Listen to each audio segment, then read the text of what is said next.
পদক্ষেপ নেয় না, এটা আসলে সঠিক না। আমরা তো চেষ্টা করতেছি ওদের সাথে কথা বলার চেষ্টা করতেছি।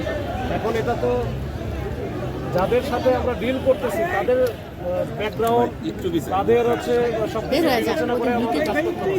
এখানে ঢাকা শহরের 7টা কলেজ, খুবই গুরুত্বপূর্ণ কলেজ,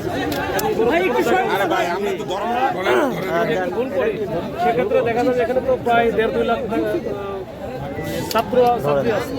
এই বিভিন্ন জায়গায় যখন যদি আমরা একটু ভুল করি তাহলে তো তারা এগ্রেসিভ হবে, তারা হয়তো আরো বেশি অ্যারোগেন্ট হতে পারে, বিভিন্ন জায়গায় তখন আরো ঝামেলা হতে পারে। আমরা চাচ্ছি যে একটা জায়গায় যেহেতু হয়েছে ওনারা হয়তো ভুল বুঝতেছে, ভিতরে আমরা 6-7 জনকে পাঠাইছি প্রতিনিধি হিসেবে, তারা কথা বলে আসুন। কথা বলার পরে মনে হয় যেহেতু তারা সবাই শিক্ষিত, এই জিনিসগুলো বুঝবে, জনগণ বা পাবলিকের যে ভোগান্তি হচ্ছে এটাও বোঝার কথা।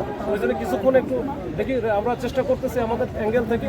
আমরাও খুব বেশি হার্ডলাইনে যাচ্ছি না যে এটা আবার আরও বিভিন্ন থেকে ছড়ায় পড়তে পারে। তো এটা ঠিক আছে, আমরা ওদের সাথে একটু কথা বলে এটা নেগোসিয়েশনের মাধ্যমে শেষ করা যায় কিনা এটা আমরা চেষ্টা করব। ধন্যবাদ। এখন এটা দেখি, এটা আমরা টাইম বলতে পারবো না। আমি ওই যারা শিক্ষার্থী আছে তারা ফেরত আসলে আমরা আসলে বলতে পারবো। হ্যাঁ, ফেরত আসলেই বলবো।